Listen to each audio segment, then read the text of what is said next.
Good evening, everyone. We're back after a short break. Welcome to The Point with me, Tehmina Kaoosji. Well, today we're here to talk about one of the most contentious humanitarian issues. What I'm speaking about is, of course, the topic of migrants, migrations, and refugees. Now, we're not only here to look at the current predicament of these communities made vulnerable during the COVID-19 pandemic, but to dig deeper. We want to try and actually understand the structures which have victimized migrants and refugees across South Asia. This is episode 6 of The Point. I'm Tehmina Kaoosji, an independent broadcast journalist, and The Point is my own personal talk show, which focuses on some of the most topical and timely topics in the news cycle with a panel of subject matter experts. So, on today's show, we will be examining international laws, unspoken agreements, as well as the perspectives that have created the tragic linear lives that migrants and refugees are forced to live. We're going to understand why there is an us versus them perspective, regardless of whether we identify as liberal or conservative. There is a clear social division. To begin, let's bring up some statistics which actually help us to frame the depth and the scale of this issue globally.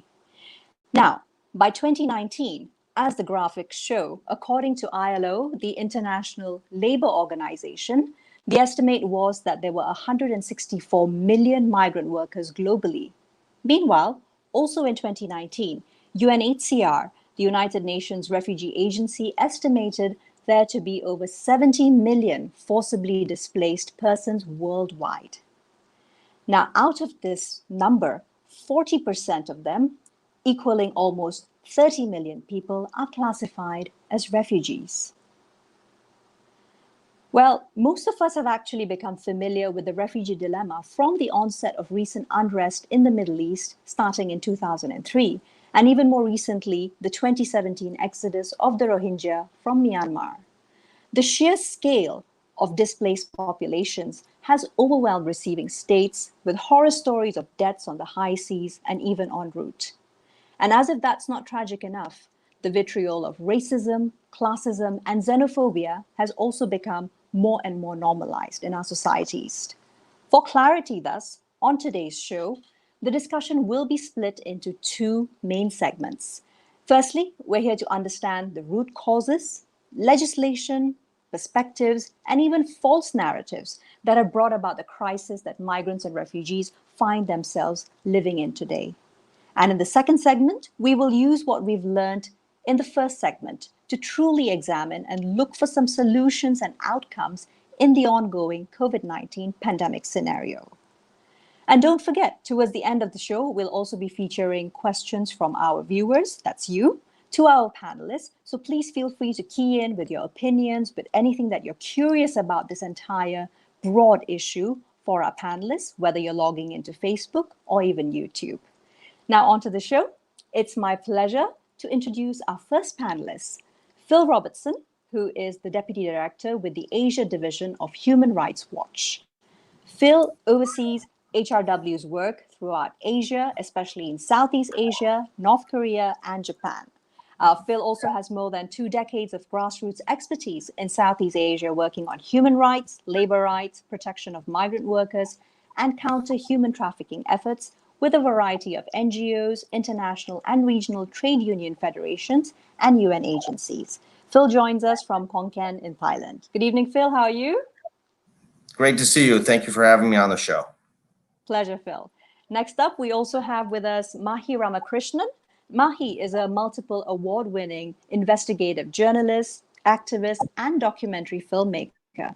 With over 25 years in the field, she's taken on many dangerous breaking news assignments, including armed conflict, trafficking of babies for sale, trafficking of Rohingya refugees and migrant workers, sexual and gender-based violence, and gender-based atrocity crimes against refugees in Malaysia. Mahi's bylines include Malaysia Kini, Associated Press, AFP, Time Magazine, USA Today, Voice of America, the BBC, ABC, ARD German TV, and National Geographic. Mahi joins us from Kuala Lumpur. Thanks for joining us, Mahi. Thanks for having me. And next up, we have, rounding off our panel, Dr. Bhanubhatra Jittiang, who also goes by Dr. Kaan. Dr. Kaan lectures in international relations at the Department of International Relations in Chulalongkorn University in Thailand. His research and teaching areas include forced migration and refugee studies, sociology of migration, international development, social movements, Southeast Asian studies, and Thai politics, together with ASEAN studies. Dr. Kaan joins us from Bangkok. Hi, Dr. Kaan. Thank you for being here. Hello. Thank you for having me. Brilliant. So Phil, Mahi, Dr. Kaan, thank you for being with us. As I mentioned, I'm going to split our discussion on migrants, migrations, and refugees into two major parts to set the scene: pre-COVID-19, as well as how it's led to the current humanitarian crisis in South Asian states. Let's begin with definitions and differentiations between migrants and refugees. What are the type of migrants that South Asian states have, and how do we currently classify them? Phil, if I could direct this to you.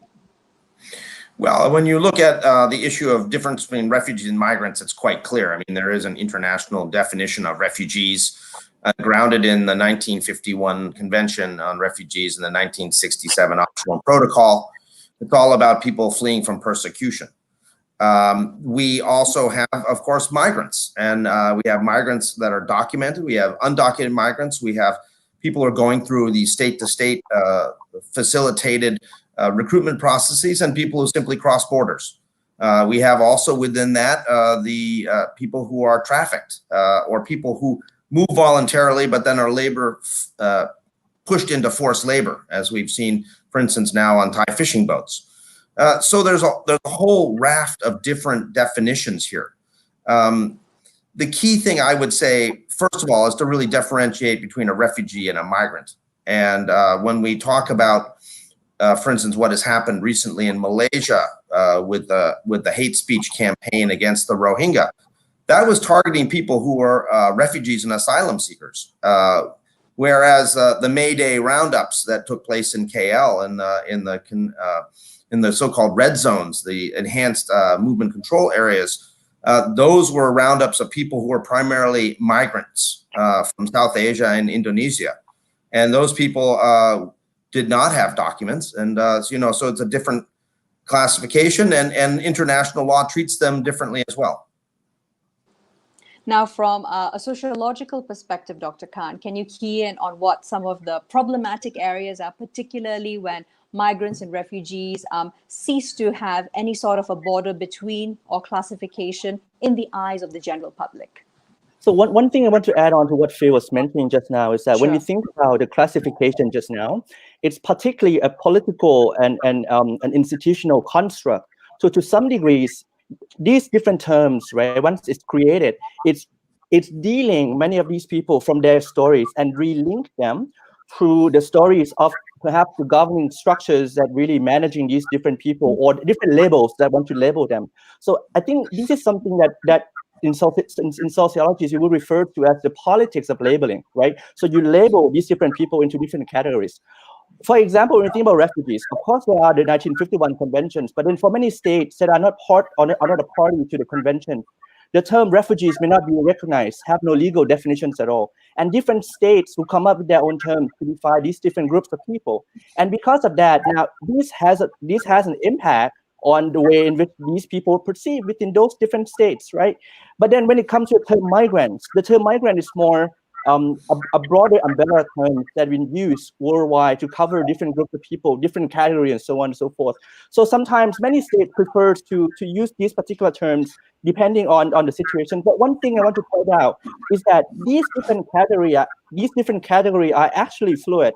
And it's really depending on time and context. And people can actually move in and out from these categories pretty easily. Like, for example, refugees could be refugees in one place, but when they cross into different places, they may no longer be recognized as refugees anymore, right? Or even in terms of migrants, right? They could be migrants in one place, and once they move out, then they may no longer be migrants. They may be recognized as undocumented migrants, or so on and so forth as well. That's right. Mahi, I want to move on to you, and you've worked tirelessly in your efforts through Beyond Borders Malaysia and Refugee Fest, among others, to change the negative perceptions that Malaysians in particular hold towards refugees. Tell us a little bit about that and what you've learned from working at a grassroots level as well as organizing to change these very stubborn perceptions. I don't really have to tell you, but over the last 2 to 3 weeks, we have been seeing this increased xenophobia and racism towards the migrant workers and the refugees, particularly the Rohingya refugees. Actually, it started with the labeling of Rohingya refugees, and I must bring your attention to the fact that it was very targeted, it was coordinated, it was so well planned. So it raised questions as to who is actually behind this, what is actually happening, why the sudden negative attacks towards the Rohingya, and why, when you have a pandemic and a bigger issue, a more pertinent and crucial issue to deal with. But it was also important for us to note that it kind of caricatured the society that we really are, unfortunately. Malaysians just gathered together, and they were more than happy to jump on the bandwagon and also to vilify and demonize the Rohingya, and then that kind of flowed into the migrant workers as well. So talking about the Malaysian society and the racism and xenophobia, I think it's also important for us to look at the society over the last few years, the transgression, the progression, or the lack of it. Because what has actually happened is we have become a society where one group of people think that they are more disadvantaged compared to the other group of people. And then you have got another person saying that, opportunities are not coming their way, even though they are qualified because of race, religion, and skin color. So when you already have a society that feels that it is a third-class citizen, where it feels that some segments of the society or some citizens are not being treated equally, then you really have an issue. And we have not really settled that. We have not really looked into it. And then you have this equation where you bring in the Rohingya narrative, you bring in the refugee narrative, you bring in the migrant narrative, and it's combustive. Because Malaysians, or actually a lot of them, feel that they do not have the opportunities, and then the pie is shrinking. And oh my God, do I have to share this with others as well? So you actually have a lot of xenophobia, racism, and hate that's actually stemming from fear and ignorance. So if we cannot... That's right. I think you perfectly encapsulated that. We'll come back to that a little bit later as well. But now moving on, how have states, primarily those which are receiving migrants, perceived and also managed this inflow or influx from Eastern perspectives, at least? Phil, hopefully this is something that you can help shed some light on. Yeah, I would say that what many of the states in the region have focused on when it comes to migration, whether it be Thailand or Malaysia or other countries, is that they want the migration to be temporary. They want it to be relatively short term. They don't want to attach any sort of status or rights to that. They certainly don't want to have migrants coming with families. And the whole idea is to try to limit as much as possible the rights that accrue to these migrants, while at the same time exacting the labor that they're there to give. And this is going to be, of course, low-cost labor. It's labor in jobs that in many cases others don't want to do, the sort of dirty and dangerous jobs. And the governments are managing this in a sort of very focused fashion on trying to limit the rights of migrants. So, for instance, in Thailand, if you're a migrant worker, you can't form a labor union. In Malaysia, people are there, brought in on brokerage contracts. But if you lose your job, then you face the potential of being sent back. The whole idea is to try to keep the migrants under the control of the employers and the government to the maximum extent possible. And that if anything comes up where people are, for instance, demanding their rights, that there's always a possibility of arrest and deportation, through the manipulation of various rules and regulations to claim that this migrant has somehow fallen out of status or never had any status to start with. That's right. Now, definitely both states as well as their people are more than happy to enjoy the fruits of migrants' labor, particularly because it's so lowly paid, which passes on into savings in the supply chain. But Dr. Kaan, coming over to you now, is there a difference in the perspective between the East and the West when it comes to how migrants in particular and refugees also are viewed? I would not divide it as in terms of East or West. I would divide it in terms of a degrees between being a security regime and humanitarian regimes and something in between. Because I think when we perceive of it as a Western regimes or an Eastern regime, we seem to misunderstand several dynamics within it, right? But then if we see it as more a degree, then we can see a variety of practices that the states actually pursue in order to manage migrants and also the refugees. And as Phil was mentioning just now, particularly in Southeast Asia, the regimes that's been governing what's happening is the security regimes. The states really do not want these people to stay in their territories for that long at all, right? They want it to be transit. They just put it itself as a transit countries, or just want to let these people go to the third country as quickly as possible. But then one thing I also want to point out on this particular part is that when we think about the state, we should not see the state as being cohesive, because of state are not cohesive. So on the one hand, while they are practicing those different things that are the violations of rights of migrants and refugees, on the other hand, there can be some function of the states that could really, sign different conventions, and then that allow the state to project the pictures of itself as being benevolent to the migrants and refugees, while in reality they are not really treating those people well at all. And international law itself, even though we say international law is something that is really important, but at the end of the day, international laws are the product of the state creations, and it is a state centered to some degree. For example, when we think about the refugees, you look at the one of the main principles, non-refoulement, for example. There are exception clauses talking about national security in it, right? So in these cases, to some degrees, states can really dominating the way in which how it really want to manage these different groups of people in the way that they desire. So, Dr. Kaan, what are some of the security concerns of states when it comes to migrants and refugees? So this is a very tricky question, because when we think about security concern itself, this is not just like, okay, this is security issues and it is, right? There are the process of constructing this as a security case. For example, if you take Thailand as a case in focus now, we may have to look back to what happened during the Cold War, right? When the management of migrants and refugees was attached to the anti-communist policies. So the very first group of refugees in the international sense that came to Thailand were the generation of those people during the Dien Bien Phu fight back in 1950s. So once those people come, the Thai state perceived of these people as being, potentially a communist perpetuators and so on and so forth. And because of that, the construction of the idea that these people could be a security threat emerged. And once it emerged, it were attached to the management of the security apparatus, right? And once these different security apparatus, continues their work and keep on working and working and working, it's become a routine. And these security routines become something that's being practiced over time. So at the end of the day, the construction of security itself becomes something that's more consequential from history. It's more a historical trajectory that we have to add into this.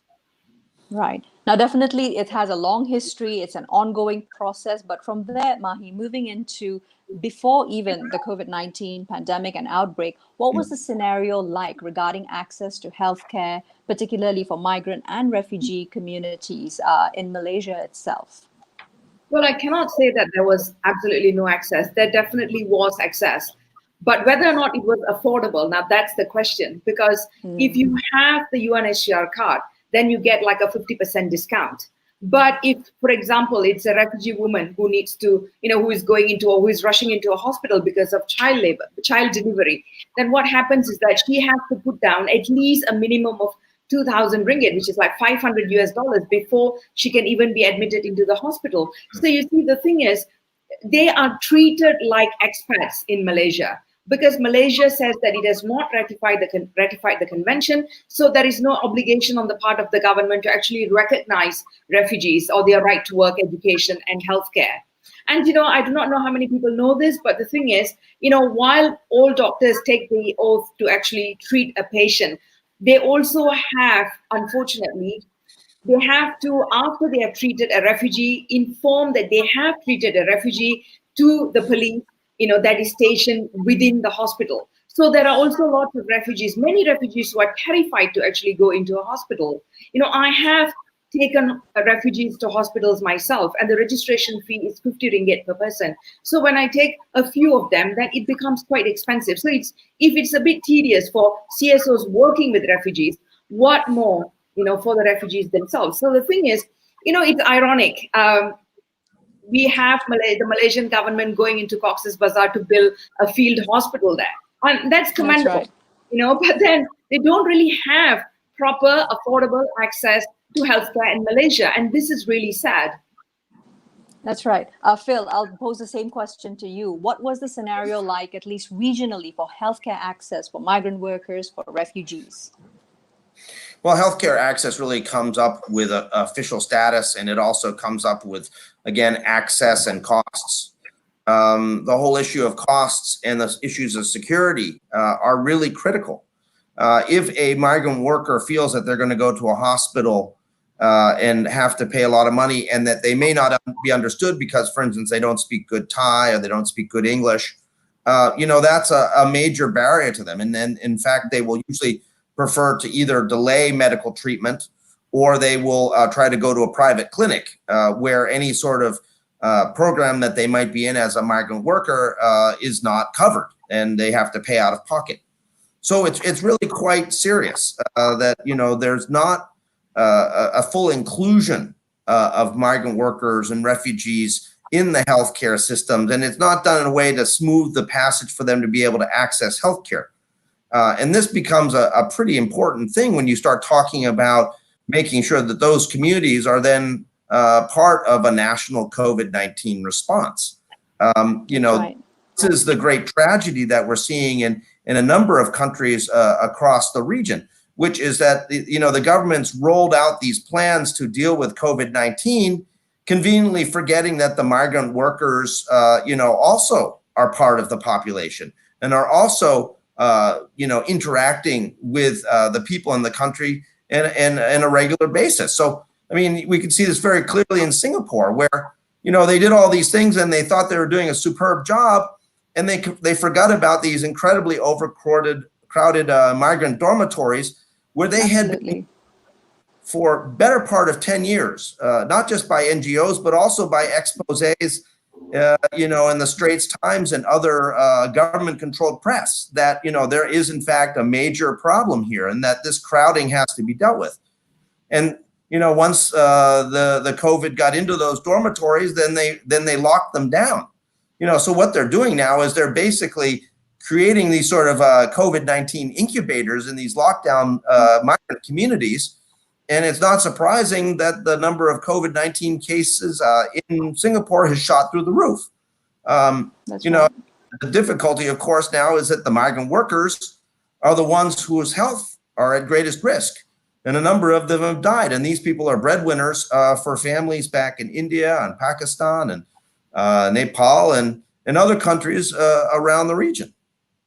That's right. So absolutely. So now it comes back. Yes, Mahi, please. Would you like to? Sorry, if I may pick up from what Phil just said. If anything, COVID-19 should have taught governments to be more inclusive, to have a more comprehensive health and welfare-related policies. Because it's just that in order for me to be fine, the other person has to be fine. So in order for migrant workers to be fine, we have to be fine, and vice versa.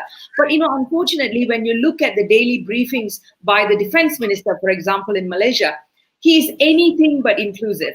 So you would have thought that the governments would have learned from COVID-19, but unfortunately, it's just not the case. That's right. Well, so we will also go much deeper into the COVID-19 scenario a little bit later on during the show. Now, moving along a little, Phil, did you have something to key in?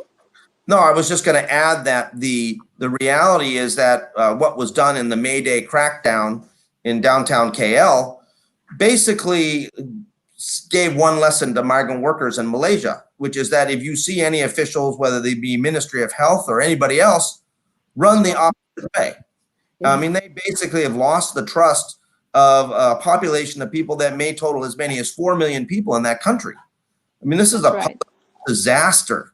And any public health person would look at that and say that it's a disaster, all for the sake of, arresting and deporting some 700, 800, 900 people without documents. I mean, they could have done that at any time. Why did they pick now and basically blow the trust of the migrant community completely.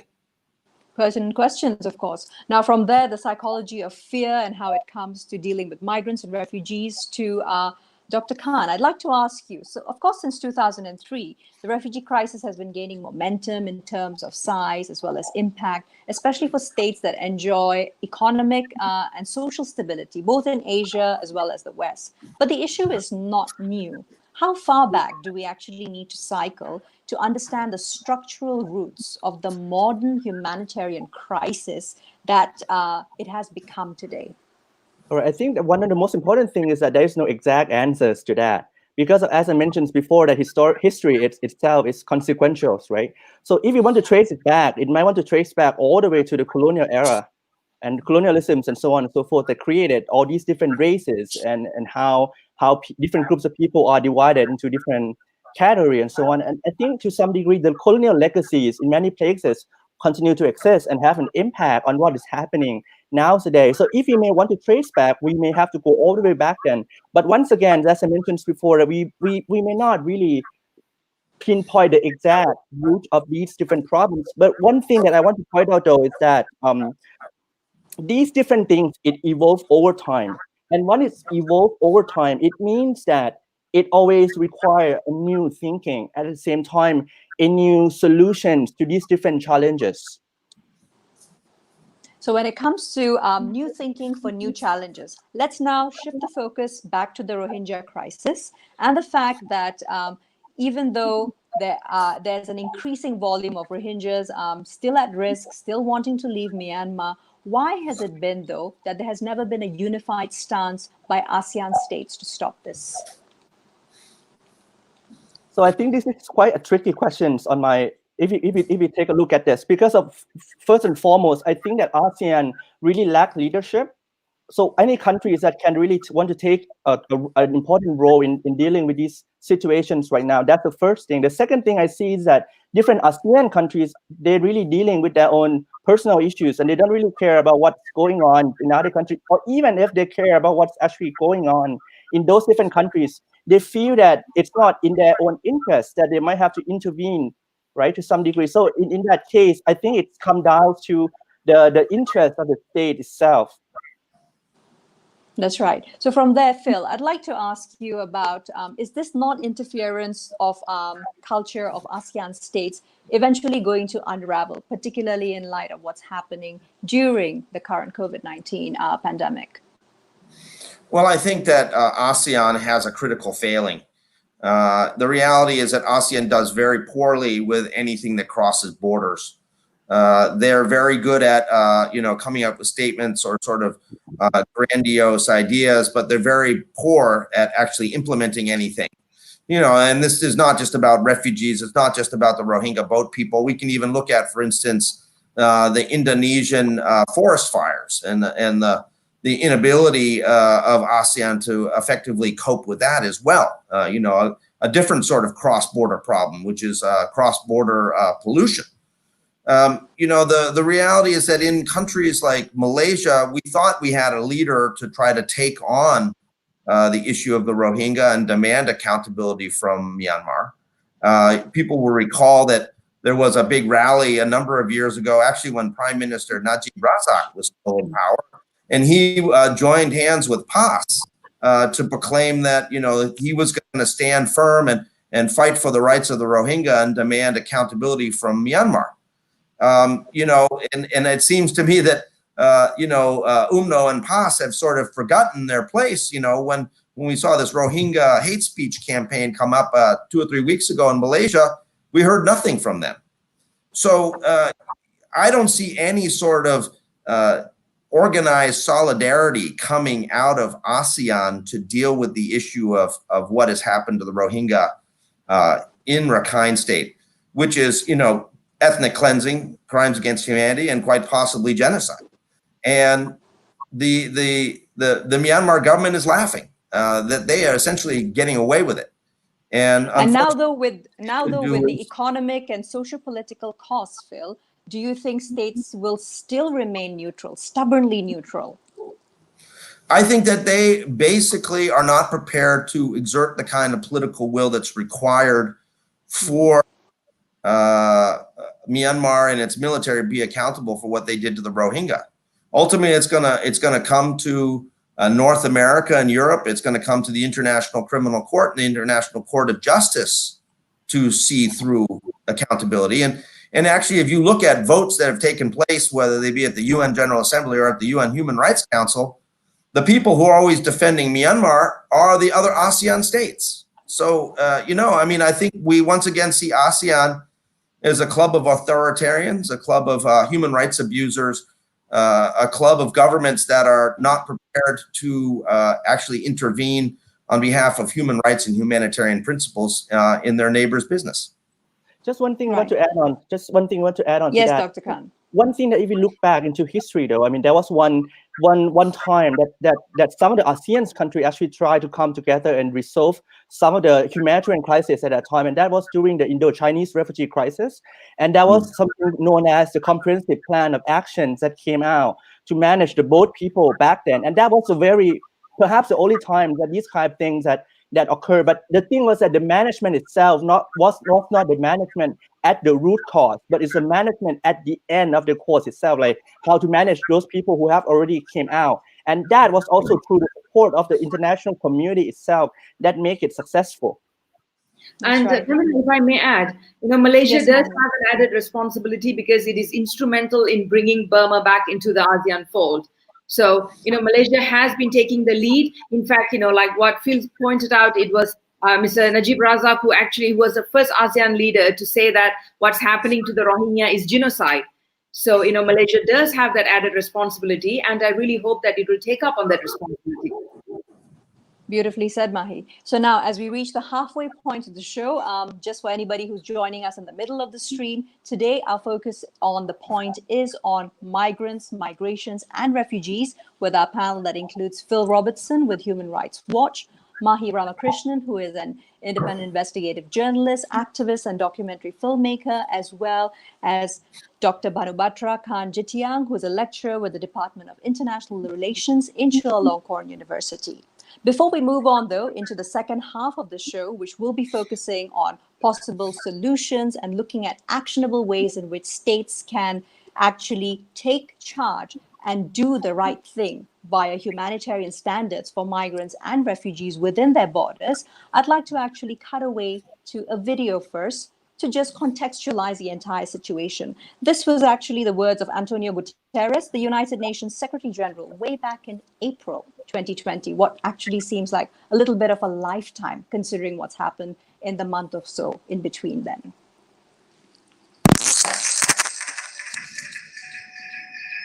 COVID-19 pandemic is a public health issue.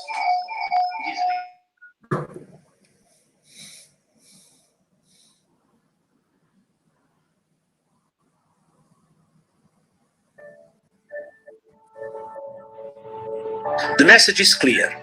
People and their rights must be front and center.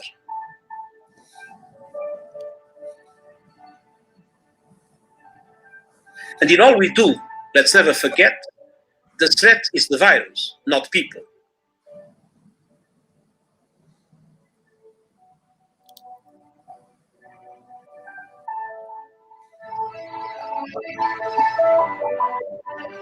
We are all in this together. The virus threatens everyone. Human rights uplift everyone. By respecting human rights in this time of crisis, we will build more effective and inclusive solutions for the emergency of today and the recovery for tomorrow.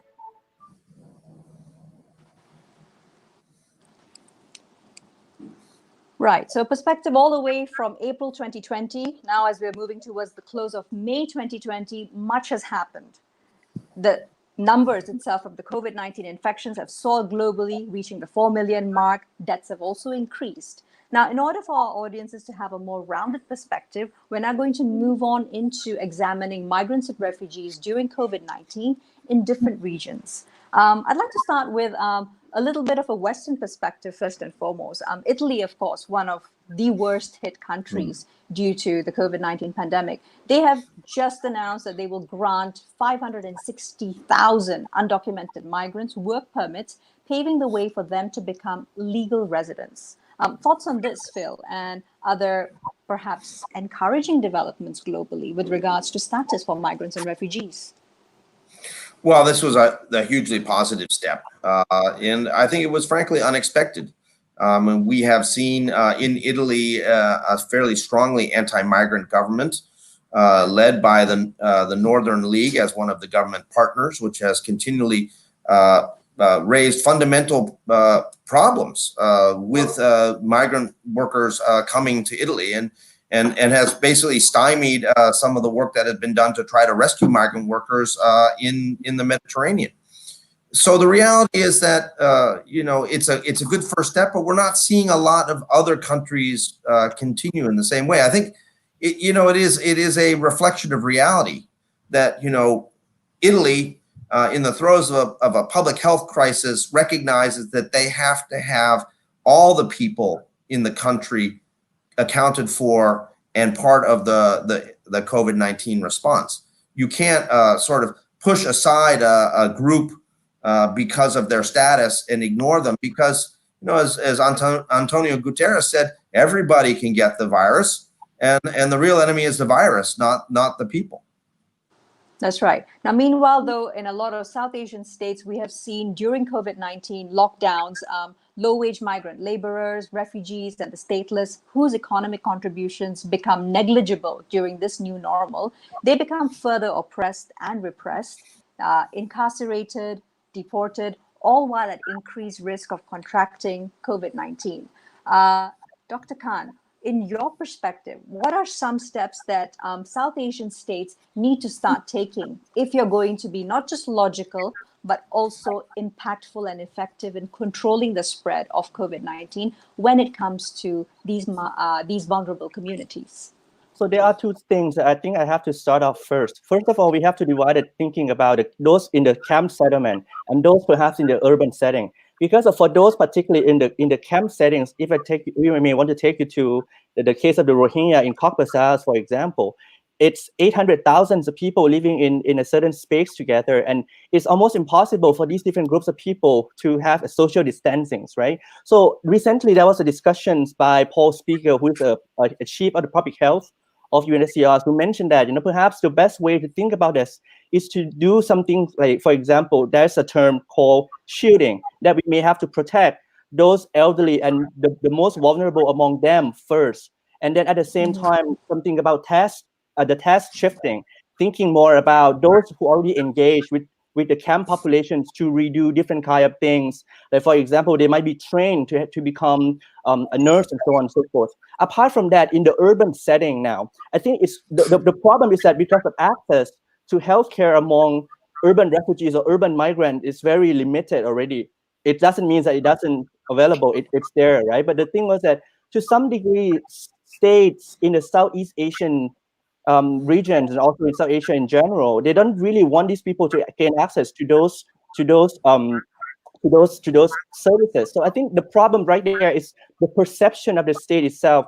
So, for example, in the case of Thailand, 48 migrants were contracted a virus a few weeks ago, way down in the southern part of Thailand. And what happened was that the treatment occurred in the detention center itself. I don't think that is the right way to actually go, because of these people, once they are contracted of the virus, perhaps the best way is to get them out, not to put them at risk even further. And I think this is something that the state can actually take the actions, because of one of the narratives that how these type of things occur was because of many of these people who contracted virus from the officers who manage the detention centers themselves, right? So in this case, I think locking them in the detention center itself is not the way to go. The government must take these people out and take care of them and treat them better. That's right. Mahi, I'd like if you could perhaps expand on that, particularly within the Malaysian context, where we've basically seen our cities transformed into war zones, at least visually, with barbed wire, armed military around COVID-19, red zones, many of which are inhabited, of course, by migrants as well as refugees. What are the implications for combating an unseen virus, but at the same time treating those most vulnerable as though they are the enemy? Actually, what we are doing is, what the government is doing is completely wrong. Even as we are speaking, my WhatsApp is is just going off the handle, because there are rumors that there's going to be more raids in downtown KL, in Pudu, targeting not just the Rohingya, but also the Bangladeshi migrant workers.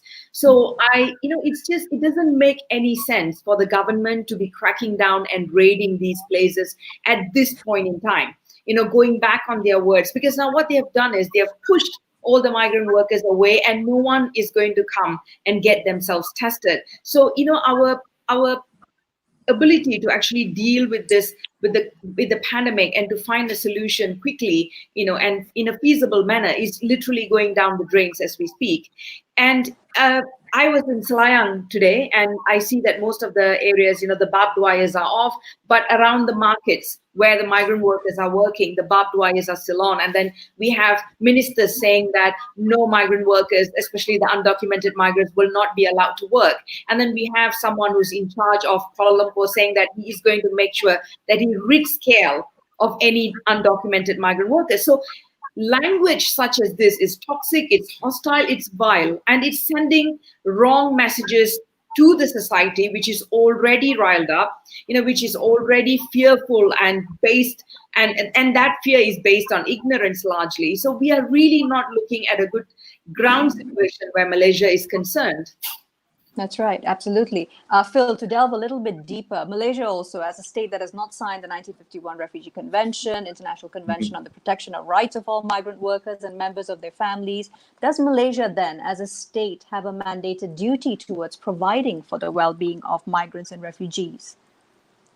Well, certainly it does. If you look at what Malaysia has ratified, they've ratified the Convention on the Rights of the Child, and they've ratified CEDAW. And many of these migrants and refugees are women and children. And those conventions cover all persons who are on the territory of a state. And that means that, the Rohingya women and their children are covered by these conventions as well. And so, there's a importance of providing health and education. There's providing key rights here, acting in the best interest of the child. I mean, I don't think sending a mother with her child to a detention center is in the best interest of the child. And so, that's a clear violation of the Convention on the Rights of Children. More than that, the reality is that there are a significant number of refugees who are de facto recognized by the government of Malaysia in Malaysia. They have permitted the UN Refugee Agency to operate there, to do refugee status determination, because the Malaysian government didn't want to do it. And there are over 170,000 registered refugees. So, Malaysia can't just pick and choose. It can't say that, okay, we're going to recognize you and allow the UN agency to give out refugee cards with certain protections, and then disregard this because the minister, had a bad day and doesn't want to extend the rights this time to this group of people. It doesn't work that way. But the problem is, I think that we're seeing in Malaysia, the refugees and the migrants are being used as scapegoats. They're being used by the government to rile up people, to try to foster unity, particularly amongst some who feel that they have already been disadvantaged. And I think that this is politics that is being used, basically to take advantage of the weakest, most vulnerable people in the country, which is the refugees and the migrants. That's right. Phil, what about other ASEAN states, such as Thailand, for example? Are there any conventions that they have also held themselves rally to? I mean, if you look across ASEAN, the reality is that the record of ratifications for the refugee conventions and for the migrant worker conventions is quite poor. Really, there's only a handful of countries that have ratified. Not even a handful, frankly. I mean, we have continually seen a disinclination by governments to, help refugees at sea. We look at what happened with the Rohingya boats back in 2015 and the ping pong pushbacks with Thailand pushing them off to Malaysia, Malaysia pushing them off to Indonesia, Indonesia pushing them off, and these people basically starving at sea. And, the fact that we have this happening again with these boats that came last month, is, astonishing to me. It's like horrible history repeating itself. And once again, the government's not wanting to take responsibility and boats drifting off full of people who are going to die on the high seas. Dr. Kaan, moving into you. Now, this Gordian knot of international relations, where does the buck stop? And what is a possible solution to working through this, particularly now that ASEAN states have perhaps never had such an opportunity for clarity as to how the socioeconomic conditions under which migrants and refugees are forced to exist under are in fact causing the increase of COVID-19 infections? So first and foremost, I think that the most important thing is by treating them as a problem is a problem itself.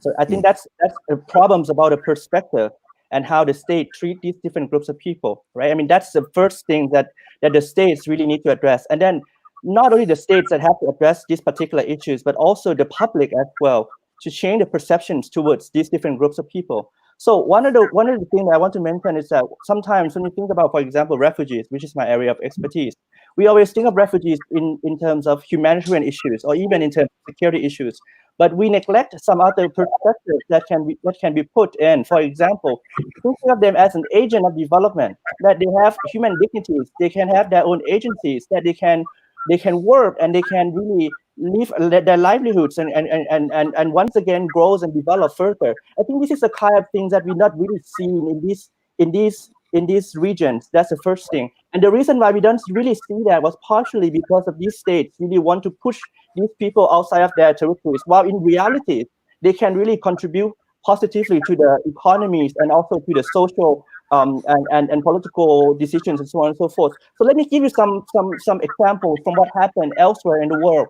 Let's set up in Kenya. So after the camp was set up, what happened was that it also leads to the rise of the growing of the local economies, where the Kenyans can really participate in the economy surrounded the camp, and that's really supported the native within those areas, and there are economic exchange among them. The same case also applies in the case of Uganda as well. If you look in the case of the US, once the refugees were settled into some of the cities, for example, in the state of Minnesota, some of those cities were rejuvenated. It grows once again. So I think this kind of thing, it's about the perceptions and always the ideas that refugees are burden, they are dependent. Well, in reality, they may not be as such.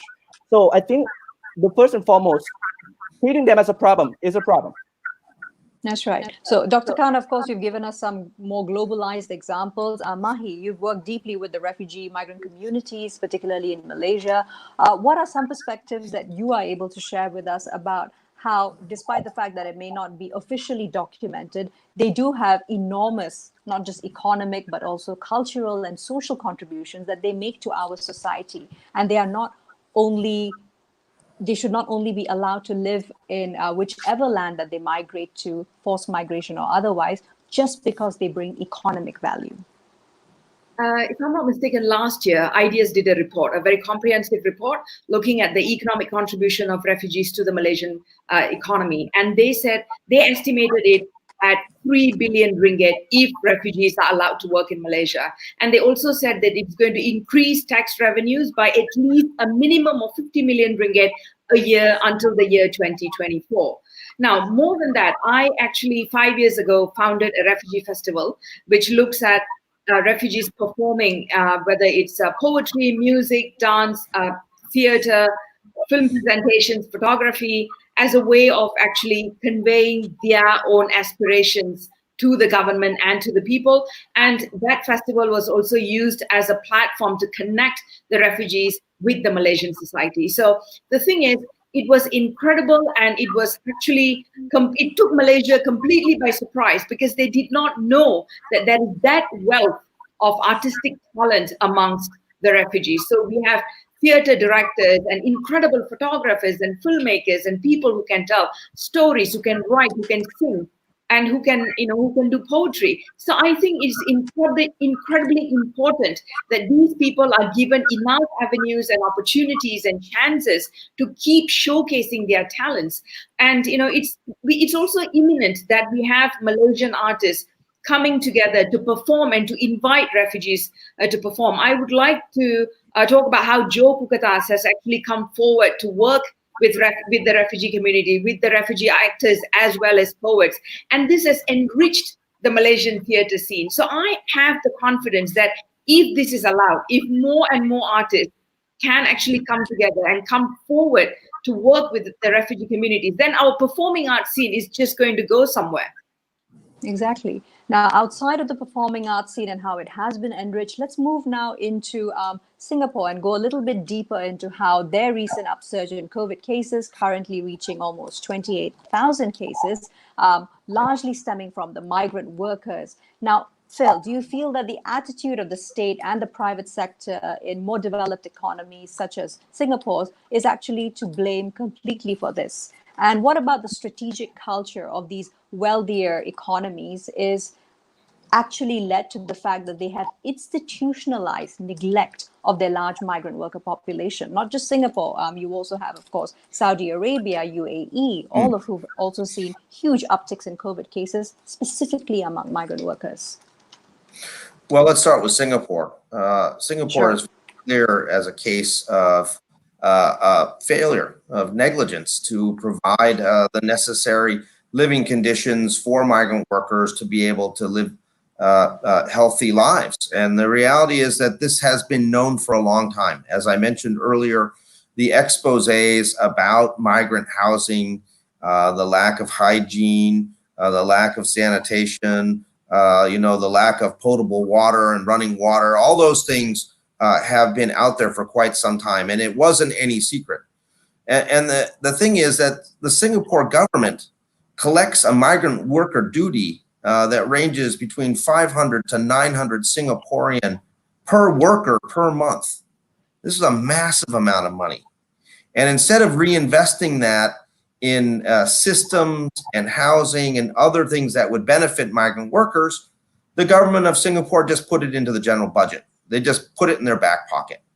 So this was something that, the outbreak of COVID in these dormitories was something that could have been foretold. And the NGOs are telling the government of Singapore, look, we told you this a long time ago. And now Singapore is promising to do something about it after the COVID-19 crisis. Problems exist in the parts of the Middle East, where again, you have migrant workers living on the margins of society, essentially there to work but not be seen, with very bad living conditions, little amounts of pay, completely at the beck and call of the employer, who in some cases are not providing basic essentials to them in addition to whatever salary they pay. In some cases, they don't pay the salary on time either. And so people are forced to survive. People are living very cramped situations. They're afraid of the police or the authorities that, might come and arrest them. And, these are perfect breeding grounds for the spread of contagious disease. And when these people are rounded up, whether it be Malaysia or other places, then they get put in immigration detention centers, which are incredibly cramped and also have seen regular outbreaks of other types of disease, not just COVID-19. So, there is an ongoing degree of negligence amongst these governments that are using the workers, counting on the fact that they're young and healthy, and then basically providing them fewer little services and not taking responsibility when they get sick.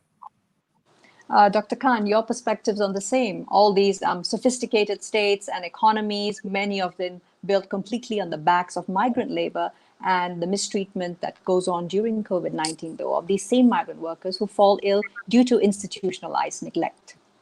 Yes, certainly, I would agree with the two speakers that it's exactly the problems because of the way in which the state treat these different groups of people and the way they perceive of them. That also affects the way they treated them, of course. But then one thing that I think we can see some sign of hope in certain places, though. Like for example, in Thailand right now, one sign of hope is to think about the screening mechanism for the refugees that is about to be implemented next month.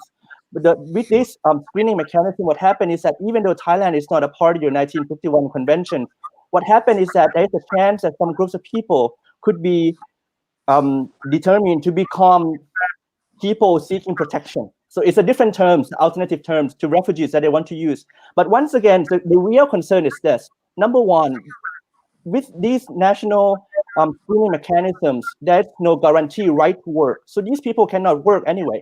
Second of all, there is a possibilities that there can be surveillance. So the government tried to unearth these people. But once these people are unearthed, what happened is that now they are submitted to the different levels of the security regimes that the government can impose upon them. And the third question is the questions about the screening process itself. How can you be sure that those people can guarantee that they are not refugees or they are not people seeking protections? Once the process itself may be relied on the document-based process, look at pictures, but when people fled from their countries, how can they take pictures to prove that they really fled those persecutions and so on and so forth? So those concerns exist, even though there are signs of hope. And the institutions that the government try to put in place really push these people even further into miserable life and livelihoods and so on and so forth. That's right. So absolutely. So the fact that, whatever it is, migrants and refugees, there needs to be not just a change around the language use, but also the policies of states, because it has clearly worked to the disadvantage of states, particularly in South Asia, during the ongoing COVID-19 pandemic. We could definitely go on. I've got quite a lot more questions, but our audience also does have questions for the panelists. So now we're going to actually move on to them one by one. And can we just bring on the first one, please? Siti Kamaria asks, do we have international maritime law that would give leeway to make countries accept refugee boats on humanitarian grounds? Phil, perhaps you could key in on this. Well, international maritime law basically sets out that if a boat meets, say, a refugee boat or a boat that's in need of dire humanitarian assistance, that vessel should assist it. That's the basic law of the sea. In terms of receiving boats, in terms of boats that land or boats that are intercepted by the Navy, I mean, these countries are required, frankly, to assess the asylum claims of people who arrive on their shores, and they shouldn't be pushed back. It's pretty straightforward. Unfortunately, what we've had is because these boats come in, they're not seen. The pushbacks can happen without any sort of revealing that it's happened. The navies can say we didn't see them, we didn't know. These pushbacks take place, and the only way we find out about it is actually if these refugees make it to shore somewhere and then can tell their accounts of survival. That's right. Very hugely problematic because there isn't a proper system by which to actually ensure all of this categorization and documentation actually happens. Dr. Kaan, Mahi, either of you have something to key in for this same one? I do think that, the state has an obligation, not just under the international maritime law, but also on humanitarian grounds, to actually assist people who are at sea and in distress. Unfortunately, the Malaysian government seems to interpret people in distress as sinking boats and dying people. So what it did a few weeks back, the pushback is completely in violation of the international maritime law and also on humanitarian grounds. And it just cannot happen again. Just one thing I want to add on to that, because of, one thing that I found from the course of my own research was that the way in which the state interpret the term humanitarians is really interesting. Like, for example, in the case of the Thai state, it sees the actions such as, pushing the boat out by giving water, giving food, and so on, as a humanitarian act. So those kind of interpretation, it's I think, really add on to the situation and make it even worse, because of now they can interpret the term humanitarians in the ways that the state perceive suitable for their own action or justify their own action. Clearly, there needs to be a standardization. Giving mama noodles is not humanitarian. Yeah, absolutely. Exactly. So that's why it's a question of interpretations right there as well when it comes to all that. So that's right. I think the Malaysian government said the same thing, that they gave them food and water and then sent them back on their way. That's it.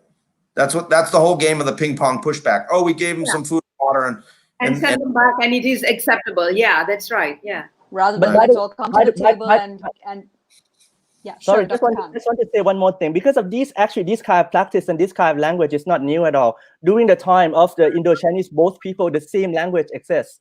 Like, for example, in the case of boat people, they would drag them into the shore for let's say 13 days and then push them out once again. And that's referred to as, humanitarian act. So it's a language that the practice is the same to what happened in the past before. That's right. But shoving of responsibility clearly means it's going to come and bite you in the rear sooner or later, as what's happening right now. All right, next question. Let's bring that on.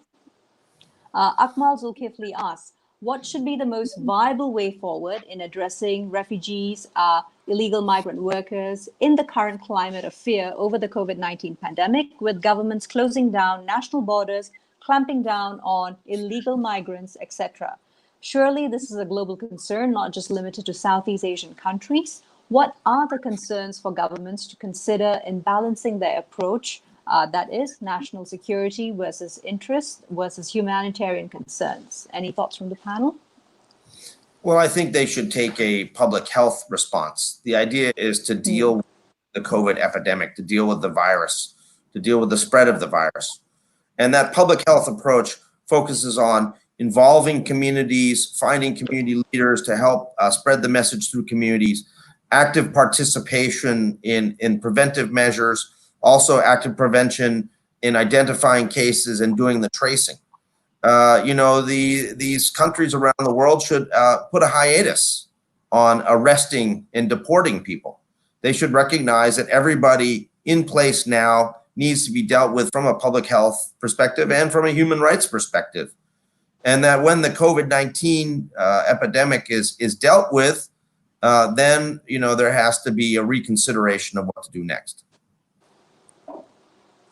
I totally agree with Phil. And then the other thing I want to add is that COVID-19, when we think about it, right, we should not think about it as, like it's about a person. So it has no nationalities, it has no ethnicity, it has no race, and it can be transmitted from one to another person pretty easily. So even if you look from the state perspective, that still doesn't make sense to help these people, because if these migrants and refugees contracted of the virus, they have a high chance that they can spread it to the citizens of those different nations. So what's the point of not helping these people once it's a common problems and a common challenge that affected every one of us?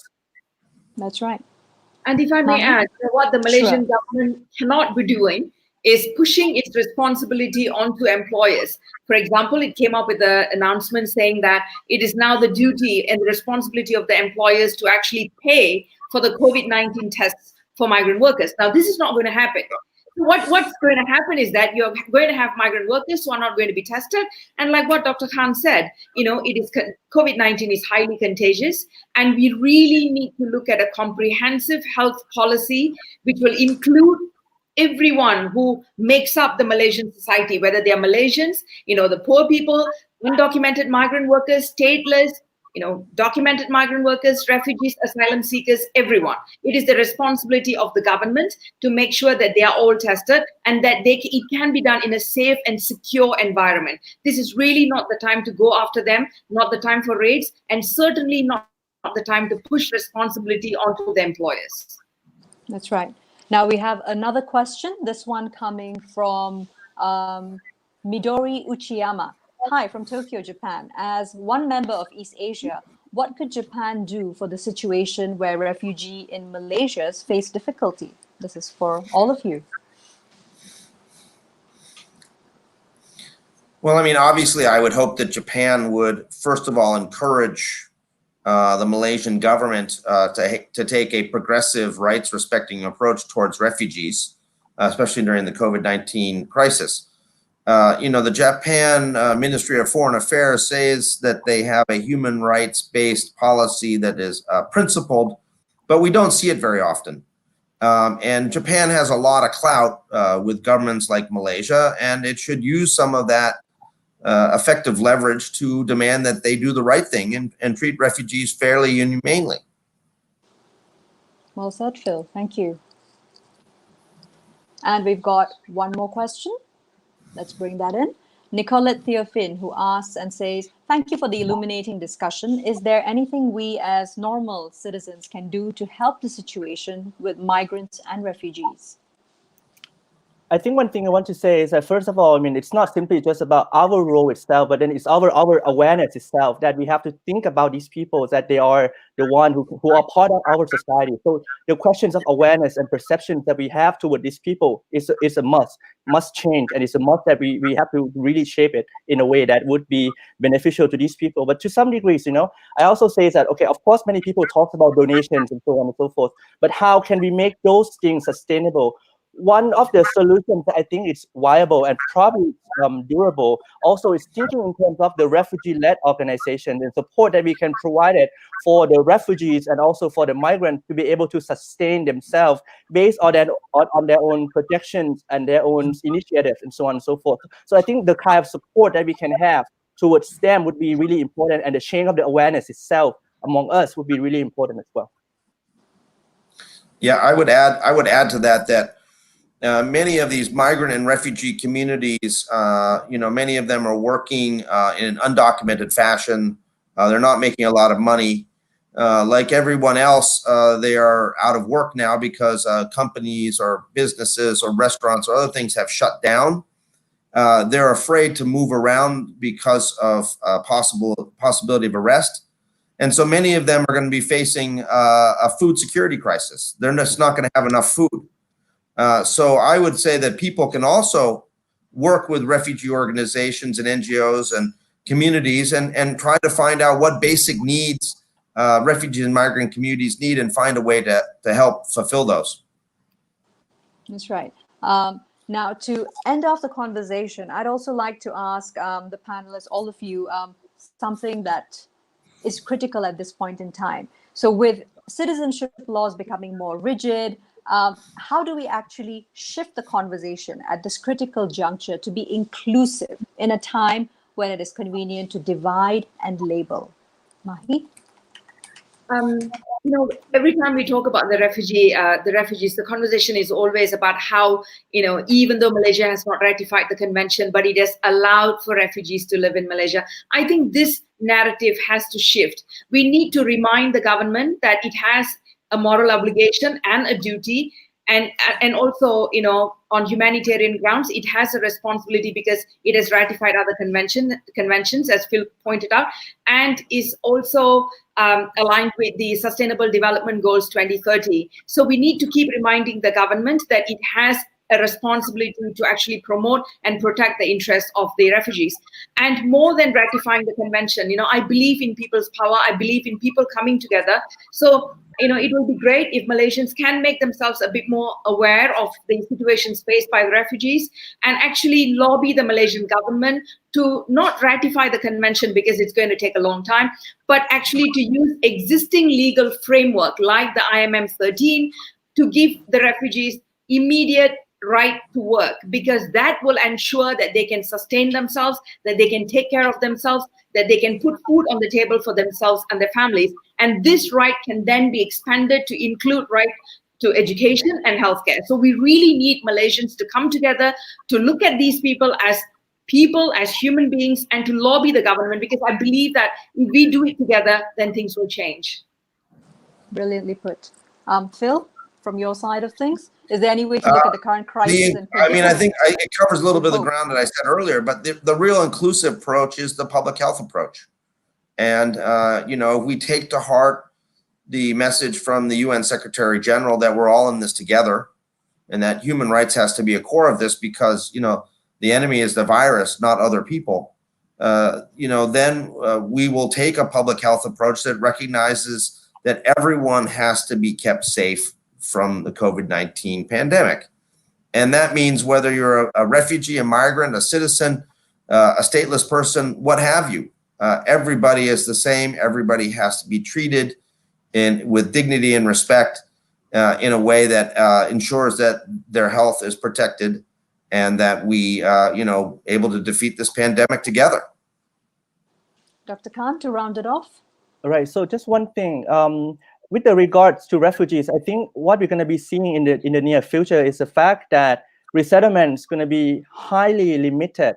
And these are going to be the situations that we're going to leave perhaps the next 3 or 4 or 5 or even 10 or 20 years from now on. So what would happen is that the right to work that Mahi mentioned is going to be really the key, because of this is something that would allow the refugees and also other groups of migrants can really sustain themselves in the countries where they are actually living in right now. So, and that is how the state actually relieve the burden of the state itself. If they keep talking about burden to the state, because of that's how you allow these people actually working their way out and try to find a way in which they be suitable for their livelihoods and so on. So I think it's really important that we have to recognize that the situation from now on is not going to be the same, and it's even going to be even more limited. So we cannot use the same approach that we used before, but we have to shift the paradigm and even the way we think about the situations from now on.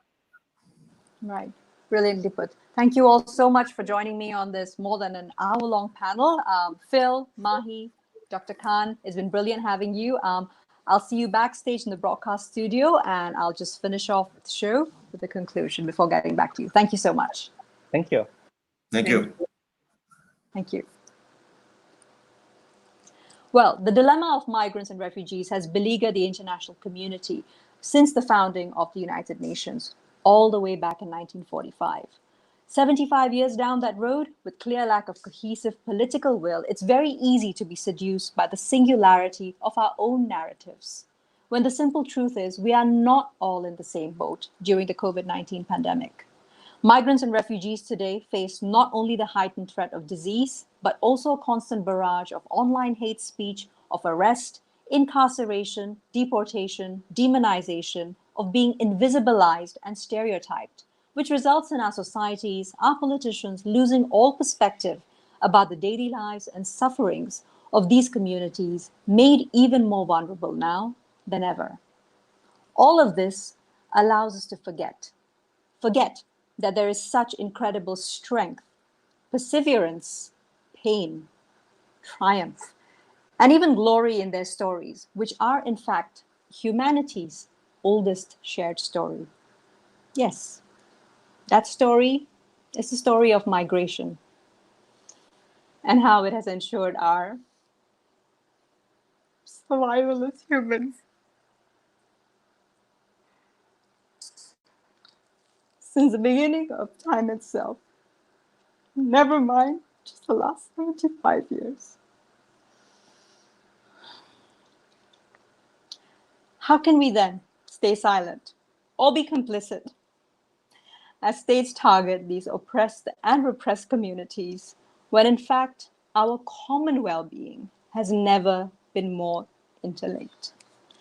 I speak today not just as a Malaysian resident, but also as a child of migrants myself, as a double, treble, quadruple migrant. And I'd like to end today with a quote by Wallace Stegner, who wrote, "There is a sense in which we are all each other's consequences." I'm Tehmina Kaoosji, and thank you all so much for joining me on this essential episode of The Point on Migrants, Migrations, and Refugees during COVID-19. Till next time, stay safe, stay healthy, and stay informed. Thank you.